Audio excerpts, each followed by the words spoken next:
মুহতারাম, আমাদের আজকের আলোচনার বিষয়বস্তু আমরা পিছন থেকে চলে আসতেছে ইবাদত, আল্লাহর গোলামি। দীর্ঘদিন ধরে আমরা আলোচনাটা করে আসতেছি। আমাদের আজকের আলোচনা এরই অংশ হিসেবে থাকবে ইবাদত কবুল হওয়ার শর্ত এবং ইবাদত কবুল হওয়ার আলামত। তো ইবাদত কবুল হওয়ার শর্তের ভিতরে সর্বপ্রথম শর্ত হলো ইবাদতটা ইখলাসের সাথে হতে হবে। সর্বপ্রথম ইবাদত কবুল হওয়ার জন্য খুব বেশি দোয়া করতে হবে যে আল্লাহ, আমি আপনার গোলামি করছি, আমার এই গোলামিটাকে কবুল করে নেন, গোলামিটা কবুল করেন। এই গোলামির ইবাদত কবুল হওয়ার জন্য নবীরা দোয়া করতেন। ইব্রাহিম আলাইহিসসালাম যখন বাইতুল্লাহ ঘর নির্মাণ করলেন তো উনিও হাত তুললেন, দোয়া করলেন, আল্লাহ রাব্বানা তাকাব্বাল মিন্না ইন্নাকা আনতাস সামিউল আলিম। আল্লাহ তাআলা এই যে দোয়াটা করছেন, এই দোয়াটাও আল্লাহ কোরআনে বর্ণনা দিয়ে দিয়েছেন। ওয়াইদ ইয়ারফাউ ইব্রাহিমুল কওয়াইদ মিনাল বাইতি ওয়া ইসমাঈল রাব্বানা তাকাব্বাল মিন্না ইন্নাকা আনতাস সামিউল আলিম। যখন ইব্রাহিম এবং ইসমাঈল বাইতুল্লাহর ভিত স্থাপন করল, যখন পরিপূর্ণ হয়ে গেল, তারা বাপ বেটা দুজনেই দোয়া করলো, রব্বানা তাকাব্বাল মিন্না ইন্নাকা আনতাস সামিউল আলিম। হে আমাদের রব, আমাদের পক্ষ থেকে এই আমলটা কবুল করে নেন। তো আমলের পরে যে আমলই আমরা করব, যে ইবাদতই করব, ইবাদত কবুল হওয়ার জন্য দোয়া করতে হবে।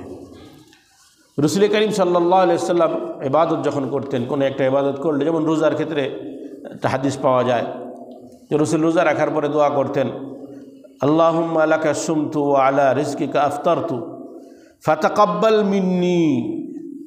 আমার থেকে আমলটা কবুল করে নেন, ইবাদতটা, ইন্নাকা আনতাস সামিউল আলিম।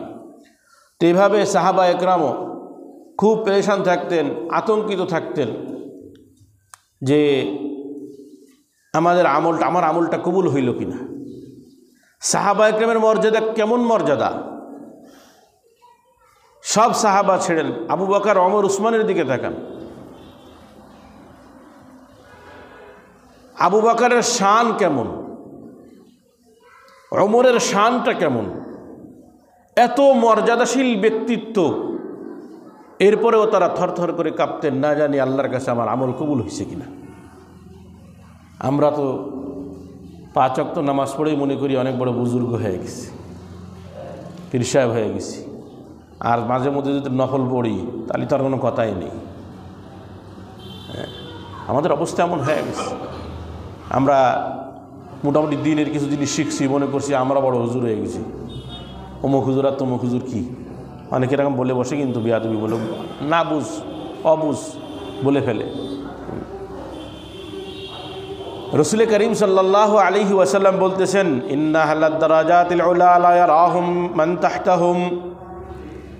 জান্নাতের সর্বোচ্চ অবস্থানে যারা থাকবে, তাদের নিচের স্তরে যারা থাকবে তাদেরকে দেখবে। কয় কেমন দেখবে? কামা তারাউনান নাজমাত তালিয়া ফি উফুকিস সামা। কয় আসমানের উদিত হওয়া তারকাগুলো রাত্রে জমিনে থেকে তোমরা যেমন দেখো।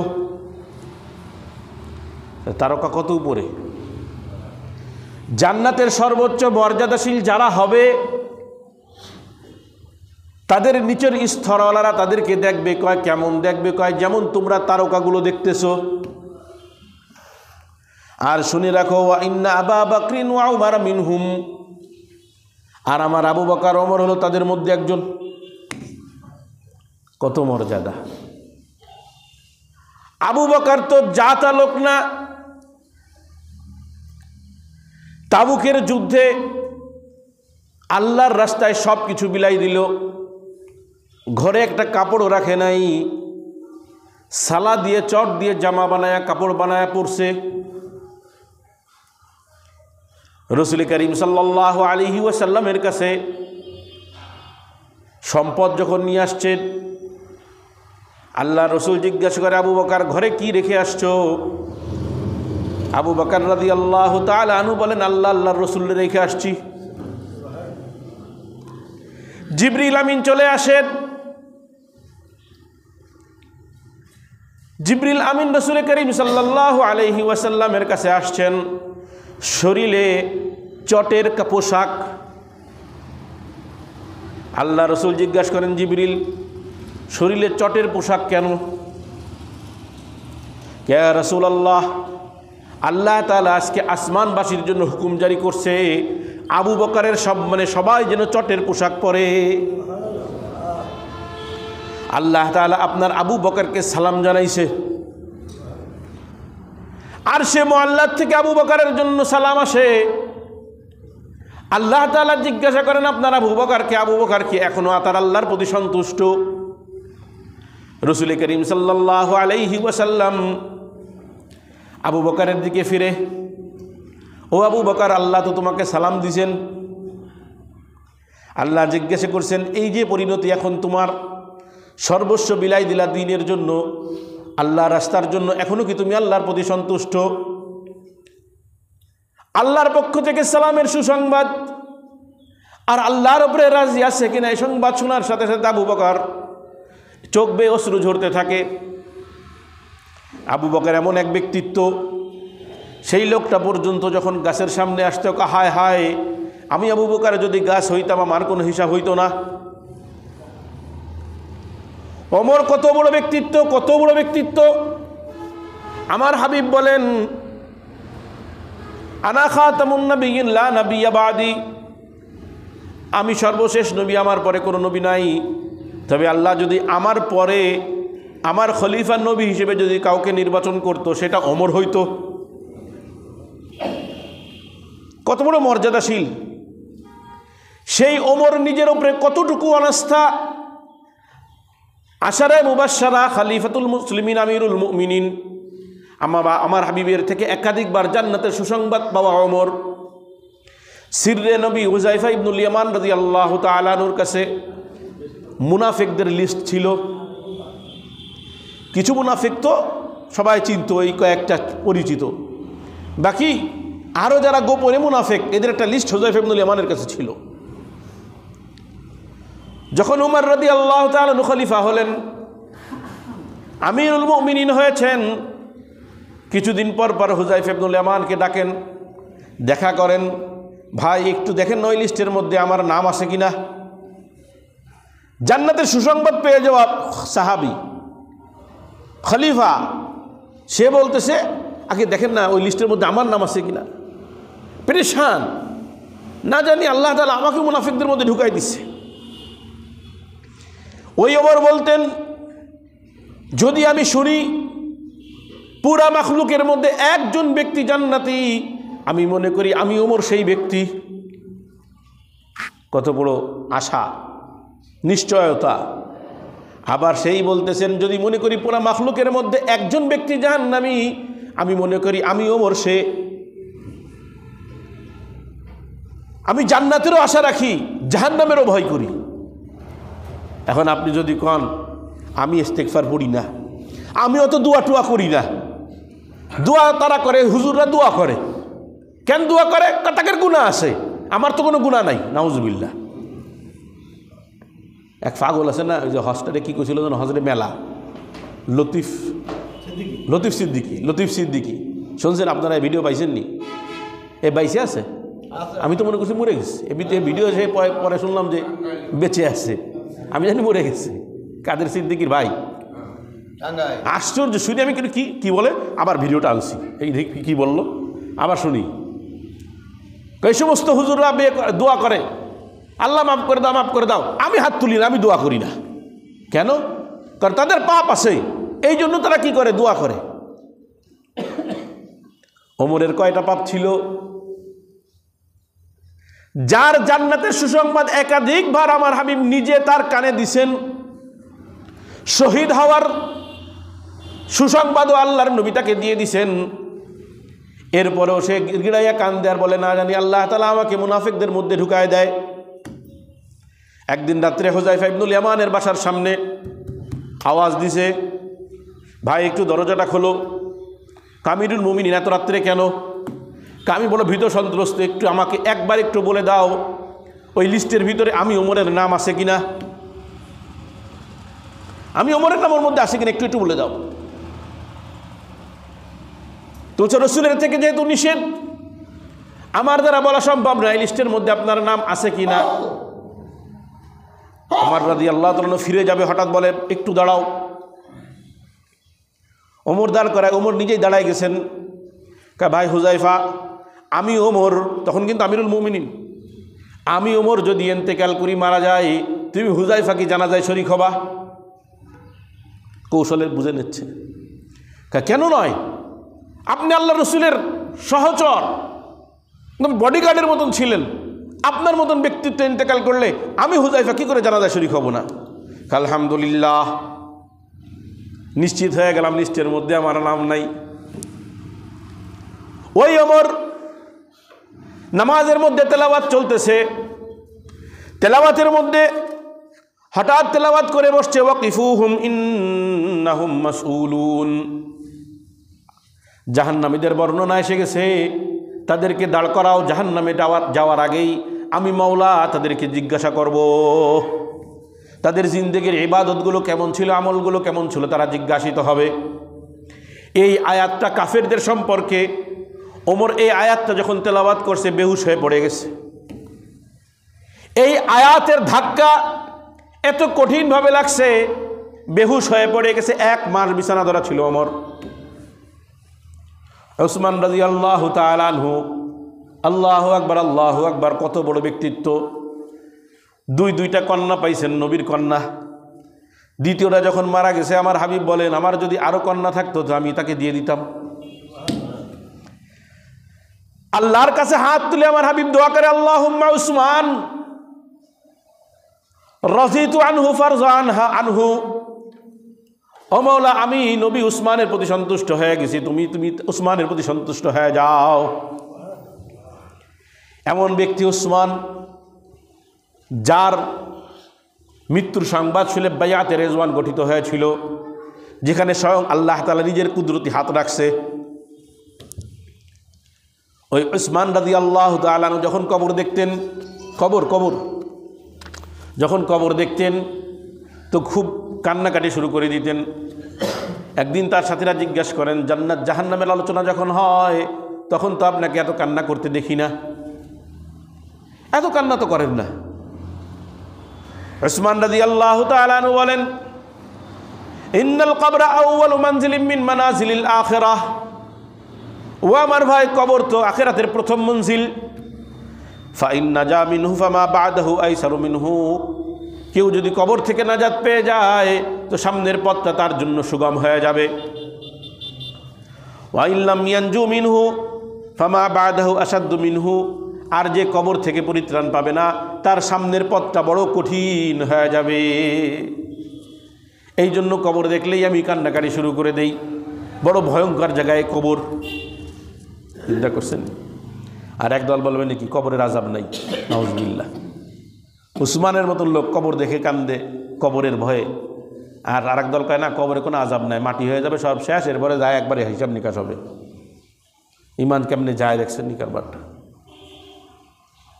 মুহতারাম, এইভাবে আমলের ব্যাপারে এত বেশি আতঙ্কিত ছিল তারা, এত বেশি আতঙ্কিত ছিল যে আমার আমলটা কবুল হলো কি না এই নিয়ে তারা পেরেশান। অথচ আমল কবুল হওয়ার যে 2টা শর্ত, এই 2টা শর্তের কোনোটারই কমতি তাদের মধ্যে ছিল না। আমাদের তো এই 2টা শর্তের কোনোটাই পাওয়া যায় না। আজকে আমার আলোচনার বিষয়বস্তু এটাই, যে ইবাদত কবুল হওয়ার জন্য 2টা শর্ত। এই 2টা শর্তের কোনোটাই তাদের মধ্যে কি ছিল না, অভাব ছিল না। তারপরেও তারা আতঙ্কিত, না জানি আল্লাহ আমার এটা কবুল করছেন কিনা। আর আমাদের অবস্থা 2টার কোনোটাই আমাদের মধ্যে ঠিক মতন নাই, তো আমরা মনে করি আমরা কোনো কিছুতে কমনি। আহা, নবীরা পর্যন্ত নিজেদেরকে কামেল মুকাম্মাল বলে না। যদিও আমরা আকিদা, আহলে সুন্নাত ওয়াল জামাতের আকিদা, নবীরা কামেল মুকাম্মাল, সাহাবীরা মাগফুর লাহু মানে ক্ষমা প্রাপ্ত, নবীরা মাসুম। আর এখন যদি আমি দাবি করি আমার হুজুর সব থেকে ভালো, তার কোনো গুনাহ নাই, নাউজুবিল্লাহ।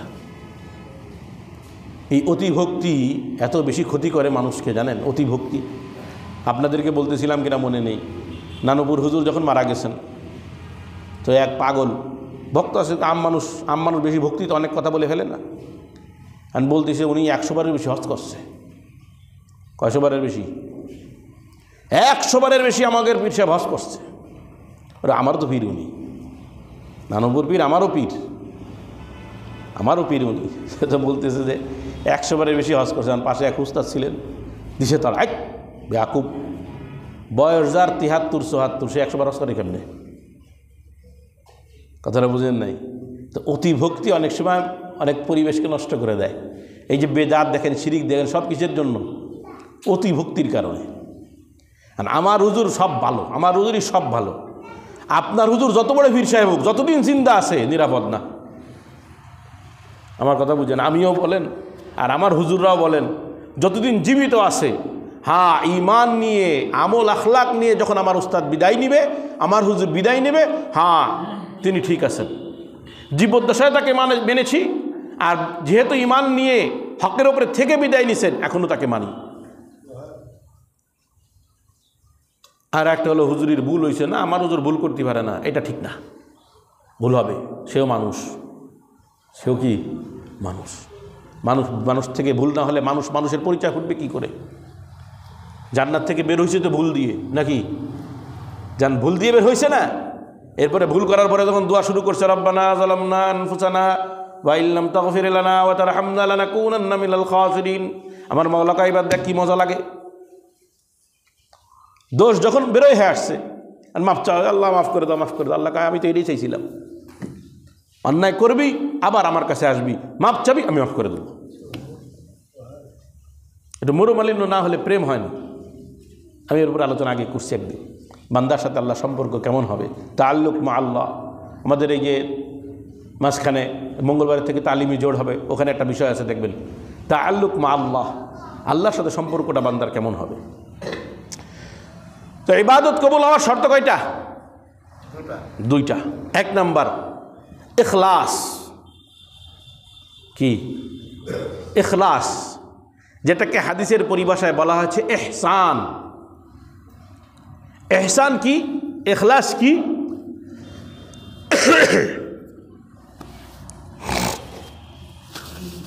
আমি আবার এই সপ্তাহ অসুস্থতার মধ্যে দিয়ে গেছি। ও হাসপাতালে যখন ছিল, এর মধ্যে দেখতেও যাইতে পারিনি ওরে, আমাদের মহাজেন সাহেবরে। ও তো হাসপাতালে ছিল, আমি তার পরের দিনই তো অসুস্থ হয়েছি, রবিবার। ইখলাস কি, ইহসান কি? রাসূল করিম সাল্লাল্লাহু আলাইহি ওয়াসাল্লাম ইহসানের পরিচয় দিলেন, আন তা'বুদাল্লাহা কাআন্নাকা তারাহ ফাইন লাম তাকুন তারাহু ফাইন্নাহু ইয়ারাক। কয় তুমি এমনভাবে নামাজ পড়ো, এমনভাবে রোজা রাখো, এমনভাবে আল্লাহর গোলামি করো, কেমন যেন তুমি নিজে আল্লাহকে দেখতেছো। তুমি কি দেখতেছো? কেমন যেন আল্লাহকে দেখতেছো। ফাইন লাম তাকুন তারাহু, যদি অবস্থা এমন হয় যে তুমি আল্লাহকে দেখতে পাচ্ছ না, তো দিলের মধ্যে এই কথাটা রাখো, ফাইন্নাহু ইয়ারাক, আল্লাহ তাআলা তোমাকে দেখতেছেন। এটা ইখলাস, এটাই কি? ইহসান। মুফতি শফি সাহেব রহমাতুল্লাহ আলাইহি নামাজিদের 3টা প্রকার বর্ণনা করছেন। নামাজি কয় প্রকার? 3 প্রকার। এক প্রকার হলো নামাজে যখন দাঁড়াবে ডাইরেক্ট আল্লাহর সাথে কথোপকথন হবে, এবং জান্নাত জাহান্নাম, জান্নাত দেখে ফেলাবে, জান্নাতের নিয়ামত দেখে ফেলাবে, এমন নামাজি। এই নামাজি হলো নবী রসুলরা। আপনারা পড়েছেন মনে হয়, রাসূল করিম সাল্লাল্লাহু আলাইহি ওয়াসাল্লাম নামাজের মধ্যে একদিন সামনে আগায় গেছেন, আর ফিরে আসছেন। তো সাহাবা একরাম জিজ্ঞেস, কী ব্যাপার হুজুর সামনে আগায় গেল কেন? তো বলছে, আমি জান্নাতের নাজ নিয়ামত দেখে সামনে আগায় গেছিলাম, এরপরে আবার সরে গেছি, সরে আসছি। নামাজের ভিতরে তো নড়াচড়া করা যাবে না। তো আল্লাহর সাথে ডাইরেক্ট কথোপকথন হয় এবং এটা অনুভব হয়, এটা আল্লাহর নবী রসুলদের কি নামাজ। দ্বিতীয় প্রকারের মুসল্লি হলো এমনভাবে নামাজ পড়ে, এমনভাবে ইবাদত করে, কেমন যেন সে আল্লাহকে দেখতেছে। এই যে হাদিসের মধ্যে যে প্রথম অংশ, যেমনভাবে ইবাদত করে কেমন যেন তুমি আল্লাহকে দেখতেছো। তো কাজ যখন হচ্ছে, আপনি কাজ করতেছেন, বস সামনে বসা, কাজের মধ্যে দুর্বলতা আসার সুযোগ আছে। যখন ছাত্ররা পড়ে, উস্তাদ যদি সামনে থাকে, একেবারে সামনে বসে আছে, ছাত্ররা এভাবে পড়তেছে, তো ছাত্ররা দুষ্টামি করতে পারে না। কেন? হুজুরের চোখের সামনে, তার চোখের সামনে হুজুর বসে আছে। কথাটা বুঝে আসে নাই? তো আর এক প্রকারের ইবাদত হলো কেমন যেন, কারণ ডাইরেক্ট তো এই চোখ দিয়ে তো ডাইরেক্ট আল্লাহকে দেখা যাবে না, তো এই জন্য কেমন যেন তুমি আল্লাহকে দেখতেছো, তো নামাজি আল্লাহকে দেখতেছে, এটা দ্বিতীয় প্রকারের নামাজ। আর তৃতীয় প্রকারের নামাজি যে তুমি তো দেখতে পারতেছো না, দিল ওইভাবে স্থির রাখা যাচ্ছে না যে আমি আল্লাহকে দেখতেছি, তো ঠিক আছে, বিপরীত অবস্থানে চলে আসো যে আল্লাহ তোমাকে দেখতেছেন। তিন প্রকারের নামাজি আল্লাহর কাছে মাকবুল। তিন প্রকারের, প্রথম প্রকার তো বলার অপেক্ষায় রাখে না। এইটা হলো যে কোনো ইবাদতের রূহ। এই দেহটা যেমন জিন্দা আছে রূহের কারণে, আপনার আমার ইবাদতের রূহ হলো ইখলাস, ইহসান। তো যতক্ষণ পর্যন্ত আমার আপনার ভিতরে ইহসান আসবে, মুহসিন হতে পারবো, সম্পূর্ণরূপে নিজেকে আল্লাহর জন্য সঁপে দিতে পারবো, তখন আমার ইবাদতটা কবুল হবে। আল্লাহ তাআলা এক আয়াতের মধ্যে মুহসিনিনদের পরিচয় দিয়েছেন। মুহসিনিনদের পরিচয়, ইন্নাহুম কানু ক্বাবলা যালিকা মুহসিনিন, তারা তো ইতিপূর্বে মুহসিন ছিল। এরা হলো মৃত্যুর পরের কথা বলতেছে আল্লাহ তাআলা, যে মৃত্যুর আগে তারা কি ছিল? মুহসিন ছিল, মুহসিন, মুখলিস, খালেস আল্লাহর বান্দা। তো খালেস আল্লাহর বান্দাদের আমল কেমন হয় সংক্ষিপ্ত করে আল্লাহ বলতেছেন, কানু কলিলাম মিনাল লাইলি মা ইয়াহজাউন, তাদের আমলটা ছিল এমন, তারা রাত্রে তাদের পার্শ্বকে বিছানায় লাগাইতো না, বিছানায় লাগাইতো না, খুব অল্প সময় ঘুমাইতো, আর বাকি পুরা রাত রোনাজারির মধ্যে কাটাই দিত। ওয়াবিল আসহারি হুম ইস্তাগফিরুন, শেষ রাত্রে উঠে আল্লাহর কাছে রোনাজারি করতো, ক্ষমা চাইতো। মুহসিন বুঝছেন নি? মুহসিন, ইখলাস। ওয়াফি আমওয়ালিহিম হাক্কুন লিসাইলি ওয়াল মাহরুম, এবং তাদের সম্পদের মধ্যে দরিদ্র, যে হাত পাতে এবং যে হাত পাতে না, দুই প্রকারের লোক আছে না। একদল তো হাত পাতে, মসজিদের সামনে একবার হাত পাতে। আমাদের মুসল্লিদের মধ্যে এমন অসচ্ছল ব্যক্তি আছে যে লোকটা হাত পাততে পারে না আপনার সামনে, আত্মমর্যাদা লাগে, ফলে সে মাহরুম হয়। প্রত্যেক দিন মসজিদ থেকে বেরোয় প্রত্যেকের 10 টাকা 5 টাকা করে মারা শুরু করেন, নাও সবাই নাও, সবাই নাও, সবাই নাও, সবাই নাও।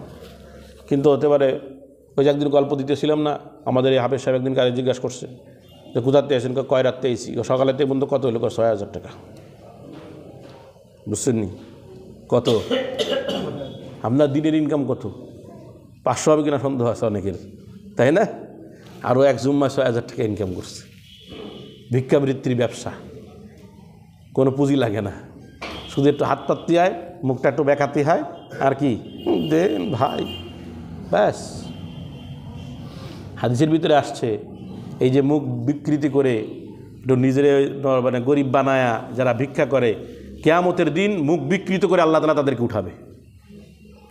ভিক্ষাবৃত্তির পেশা হারাম,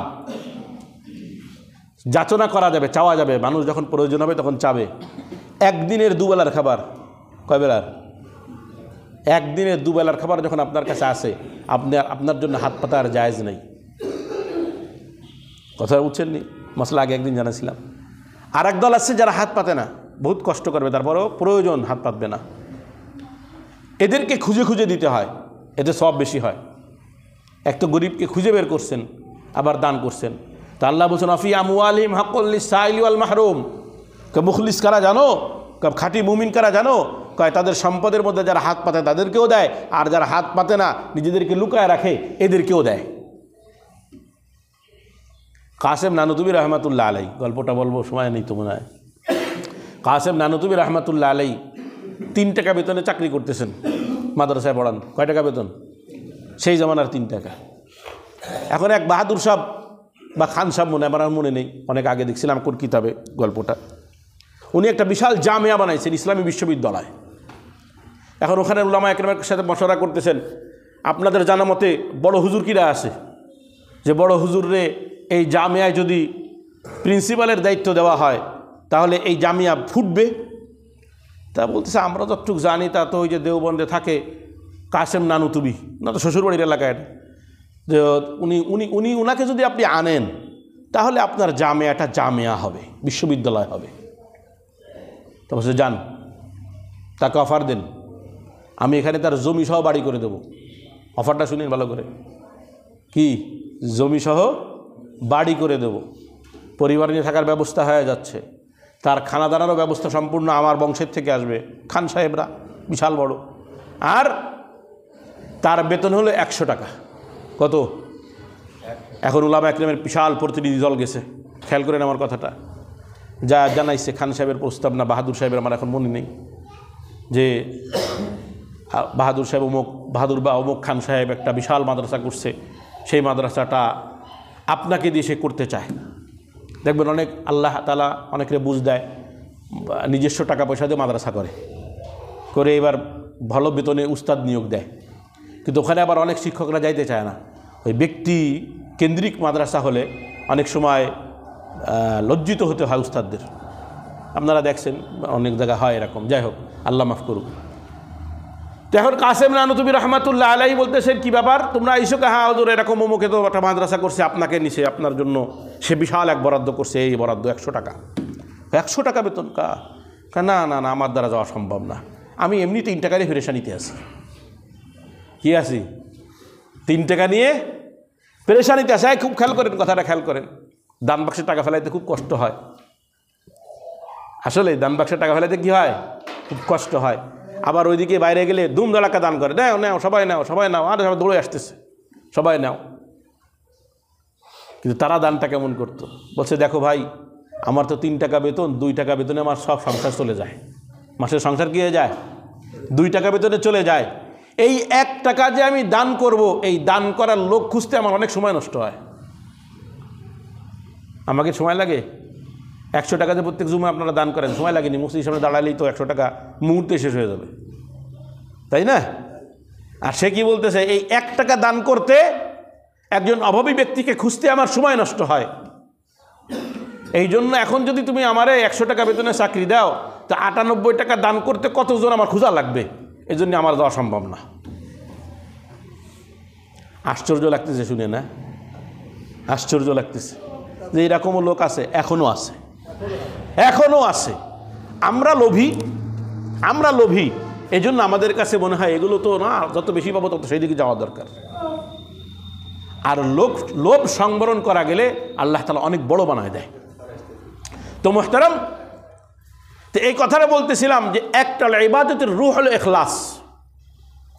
তো ইখলাস যখন আসবে তখন ইবাদতের মধ্যে রূহ আসবে। রূহ, দেহের জন্য যেমন রূহ প্রয়োজন, ইবাদতের জন্য ইখলাস প্রয়োজন। আমার আপনার নামাজ, রোজা, হজ, যাকাত, যত ইবাদত আছে, তাকে যদি জিন্দা রাখতে হয়, জিন্দা আমল আল্লাহর কাছে কবুল হয়, ওই জিন্দা আমলের রূহ হলো ইখলাস। তো এই জন্য আগে একনিষ্ঠতা তৈরি করতে হবে যে আমি কার জন্য করছি। নামাজ পড়ি, রোজা রাখি, হজ করি, সংসার করি, সন্তান মানুষ করি, কার জন্য করতেছি? শুধু নিজের জন্য নয়, আল্লাহর জন্য। আগের দিন বললাম, দুনিয়া যখন আল্লাহর জন্য হয় তখন ওটাও ইবাদত হয়ে যায়। 2 নম্বর শর্ত, ইবাদত কবুল হওয়ার 2 নম্বর শর্ত হলো সুন্নাহ, শরীয়তের নীতিমালার আলোকে হতে হবে। যেমন কোরআন বলছে নামাজ পড়ো, সালাত আদায় করো, কিন্তু কেমনে আদায় করতে হবে নীতিমালা বর্ণনা করে দিচ্ছেন স্বয়ং রসুল। ফজরে 2 রাকাত, ফরজগুলো বলতেছি, জোহরে 4 রাকাত, জুম্মায় 2 রাকাত খুতবা সহ, এরপরে মাগরিবে 3 রাকাত, আসরে 4 রাকাত, ইশায় 4 রাকাত। এখন আপনি চিন্তা করলেন, কোরআনে তো বেশি নামাজ পড়তেই হবে, ব্যাস নামাজ পড়ে 1 রাকাত পড়ে নিলাম, হবে নি? কোরআনে তো রাকাতের কথা কয় নাই, কইছে নি? কোরআনে কোথাও কয় নাই ফজর 2 রাকাত আর জোহর 4 রাকাত, আসর 4 রাকাত, কিন্তু কোরআনে নাই। শরীয়ত আমাদেরকে নীতিমালা দিয়ে দিচ্ছেন। এই জন্য রসুল বলছেন, আমি 2টা জিনিস রেখে গেলাম, কোরআন এবং সুন্নাহ। কয়টা? কোরআন এবং সুন্নাহ। শুধু কোরআন ধরলে তুমি পারবা না, শুধু সুন্নাহ ধরলেও পারবা না, 2টার সমন্বয় যখন করবা পুরা শরীয়ত পাবা। এখন তোমার পুরা জিন্দেগীর ইবাদতটাকে যদি কাজে লাগাইতে হয়, তাহলে একটা ইখলাস, একনিষ্ঠতা লাগবে, যাতে তোমার আমলের মধ্যে রূহ তৈরি হয়, জিন্দা হয় তোমার আমল। 2 নম্বর, ওই আমলটা সহি হতে হবে, সঠিক হতে হবে। আর সঠিক হওয়ার জন্য শর্ত হলো শরীয়তের নীতিমালার আলোকে করতে হবে। জাকাত আদায় করতে হয়, এর একটা ক্ষেত্র আছে, 7টা 8টা ক্ষেত্র আছে। এখন ওর ভিতরে মসজিদ নাই, আর আপনি চিন্তা করলেন আমার তো কোটি কোটি টাকা জাকাত আছে, কি দরকার খালি খালি মানুষের মধ্যে দিয়ে আর মসজিদ করে এলাই, হবে নি জাকাত আদায়? কারণ মসজিদ তো জাকাতের ক্ষেত্র না। রাস্তা করে ফেলাই, জনগণের উপকার হইতেছে, পানির লাইন করে দিই, কূপ খনন করে দিই, হবে না। শরীয়তের নীতিমালার আলোকে জাকাতটা আদায় করা লাগবে।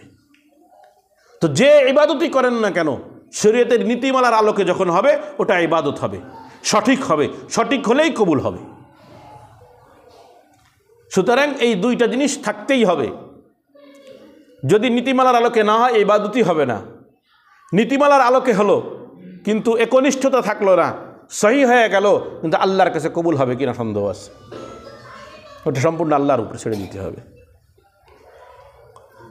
আমল কবুল হওয়ার 3টা মৌলিক আলামত।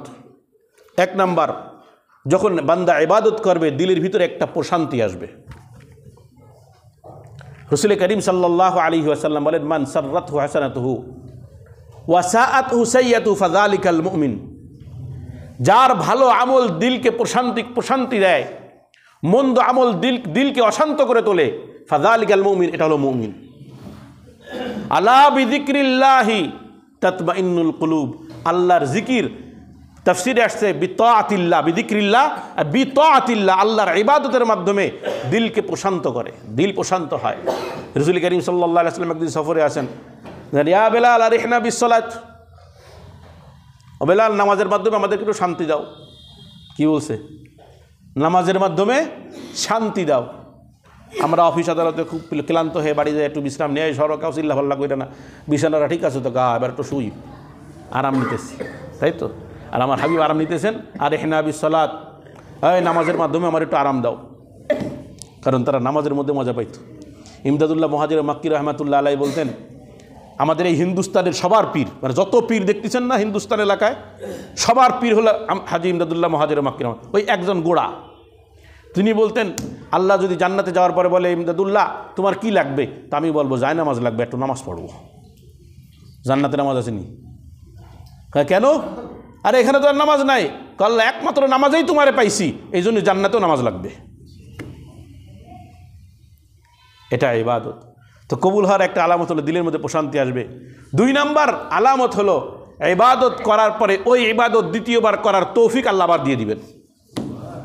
জামাতে নামাজ পড়ছেন ফজরে, তো আবার জোহরে তৌফিক হয়ে গেছে মসজিদে এসে বা জামাত নামাজ পড়ার, বুঝতে হবে ফজর কবুল হয়ে গেছে। এত আসতে সুবহানাল্লাহ।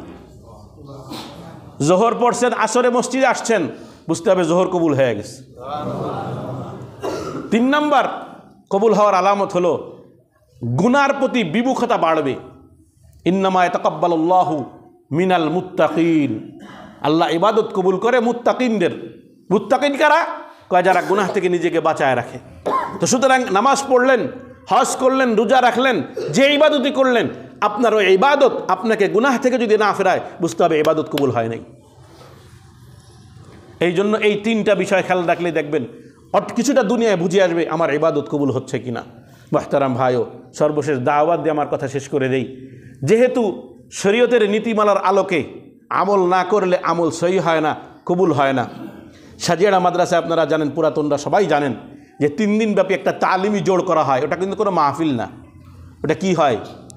ওখানে আপনাকে সুন্নাত তরিকায় নামাজ শেখানো হবে, সুন্নতি জিন্দেগি কীভাবে দৈনন্দিন জীবনে চলার পথে দুয়া, দুরুদ, কালিমা, মাসাইল কীভাবে চলা যায়, কীভাবে শিখতে হবে, কীভাবে পড়তে হবে, এবং কোরআনের কমসে কম 10টা সূরা আপনাকে মস্ক করানো হবে, যাতে আপনার নামাজটা সহি হয়। এখন আমি যদি এখানে নামাজ কোনো কারণে মিস করি, অসুস্থ হয়ে পড়লাম, হাফেজ সাহেব যদি না থাকে, মুয়াজ্জিন যদি না থাকে, আমার মুসল্লিদের মধ্যে কয়জন আছে এসে নামাজ হুজুর আপনি পড়াতে বললেন, আমি পড়াইনি? বুঝলেন না? মানে কোনো আলেম নাই মসজিদে, খুব কম। অথচ হওয়ার দরকার তো ছিল এমন যে ইমাম সাহেব নাই, কোনো ব্যাপার না, মুসল্লিদের যে কোনো নামাজ পড়াই দিতে পারবে। কিন্তু এই সাহসটা মুসল্লিরা নিজেরা তো করেইও না যে শিখতে হবে, আর ভিতরে ভিতরে তার ইচ্ছাও নাই যে আমাদেরও তো নামাজ পড়ানোর মতো শক্তি থাকা দরকার। আল্লাহ তাআলা সবাইকে তৌফিক দান করুক। তো আমরা চেষ্টা করব 3 দিন মাত্র সময়, মঙ্গল বুধ বৃহস্পতি সামনে, এই 10, 11, 12 তারিখে 3টা দিন, তাও 3টা দিন না 2.5টা দিন বলবো, কারণ মঙ্গলবার তো সকাল চলেই যায়। তো এই জন্য এই 3টা দিন সময় আমরা ওখানে ব্যয় করব। যারা কাছের আছি ভর্তি হওয়ার দরকার নাই, শুধু যাব, আমলে শরিক হব, চলে আসলাম, বাসায় খানা দানা খেয়ে গেলাম, কোনো সমস্যা না। আর যদি দূরের হয় তারা ব্যাটিং নিয়ে আসলেন, কোনো সমস্যা নেই, বসবেন ওখানে, শিখবেন। সমস্ত বড় বড় ছাত্ররা, উস্তাদরা সবাই আমরা ক্লাস বন্ধ করে, আমাদের ক্লাসের কত মূল্য এখন, বছরের শেষ, এখন আমাদের খুব চাপ চলে, ক্লাস বন্ধ করে সমস্ত উস্তাদরা খেয়ে না খেয়ে দাঁড়ায় থাকে, বসে থাকে আপনাদের জন্য, যে আপনাদেরকে কিছু শিখাবে। সহি শুদ্ধ নামাজটা শেখেন, কারণ সর্বপ্রথম আউয়াল মা ইউহাসাবু বিল আবদু ইয়াউমাল কিয়ামাতি সালাত, শুরুতেই কিয়ামতের দিন নামাজের হিসাব হবে, তো নামাজটা সহি শুদ্ধভাবে বান্দা শিখে যান। এই জন্য আমরা নিয়ত করতে পারি না ইনশাআল্লাহ তো শরীক হব, আমরা আম সাথী যারা আছি অবশ্যই শরীক হব, অবশ্যই শরীক হব। অনেক কিছু শেখার আছে, সামনে আসে ইজতেমা, ইজতেমার জন্য নিয়ত করব। বড় বড় ব্যক্তিত্বরা আসে, ওই যে বললাম এখলাসের কথা, এখলাস তৈরি হয় বড়দের দরবারে যাওয়ার মাধ্যমে, তো বড়দের সামনে থাকার কারণে, বড়দের কথা শোনার কারণে। তো ওইখানে বড়রা কথা বলবেন, আমরা ওখানে যাব, যেখানে বড় হাবা দাবা বক্তা না, ওই যে কি কয় ফাও কথা কয়ে সময় নষ্ট করে, ওই রকম বক্তা না, আসলেই দিলওয়ালা বক্তা, জবানওয়ালা বক্তা, যাদের জবান থেকে কথা শুনলে দিলে লাগে, শুধু কানের মজা না, একটু গজল গায়ে একটু গান গায়ে চলে যায়, আবার বিড়ি খাওয়া দেখায় বলে পুকুরে। এটা কোনো ফাজলামি নাকি? মজ মাহফিল, ফাযাক্কির বিল কোরআন, আল্লাহ বলছে কোরআন দিয়ে ওয়াজ করে, কোরআনের মজলিসে তুমি কি ঢং দেখাও এগুলো। এই জন্য যেখানে বড় বড় আলেমরা আসে, ভালো বড় বড় ব্যক্তিত্বের সে কথা বলে, ওই সমস্ত মজলিসে যাওয়া, দিল তৈরি হয়, এখলাস তৈরি হয়। তো মুহতারাম, এই জন্য আমরা তালিমি জোরের দাওয়াত, দেখবেন বাইরে আমাদের একটা আছে, ব্যানার ঝুলানো আছে, কি কি শেখানো হয় ওখানে, কি কি শেখানো হবে ওখানে দেওয়া আছে, নামাজের পরে দেখে নেবেন আপনারা। এবং নিজেরা তো যাবেন, অন্যদের কাছে দাওয়াত পৌঁছাবেন, যে এই জিনিসটা আপনি যেতে পারতেছেন না, সমস্যা নাই, যে আমার যে অফিসিয়াল টাইম, আমি যে শরীক হতে পারবো না, তো ঠিক আছে, যে লোকটা ফ্রি আছে, যাও, আমি তোমার সহযোগিতা করতেছি, তুমি যাও, তুমি যে কিছু শিখে আসো। আপনার কথার কারণে সে যদি যে কিছু শিখে আসে, এই শিখার কারণে সে যতদিন আমল করবে, ততদিন আপনার আমল নামায় নেকি চলে আসবে। আর নেকি অর্জন করা তো খুব সহজ। তাবলিগি যাবেন মনে করেন, আর আপনি যাইতে পারতেছেন না, তো ঠিক আছে, তুমি যাও, আমি পাঠাই দিতেছি তোমারে, এবার দাও। ওই যে গেল, আর ওই যে আমল যা করলো, আপনি না যেয়ে সব পাইতেছেন এখানে বসে, বড় সহজ। তো এই জন্য নিজেকেও যাব, অন্যকে যাওয়ার জন্য উদ্বুদ্ধ করবো, দাওয়াত দিব। আখিরু দাওয়ানা আলহামদুলিল্লাহি রাব্বিল আলামিন।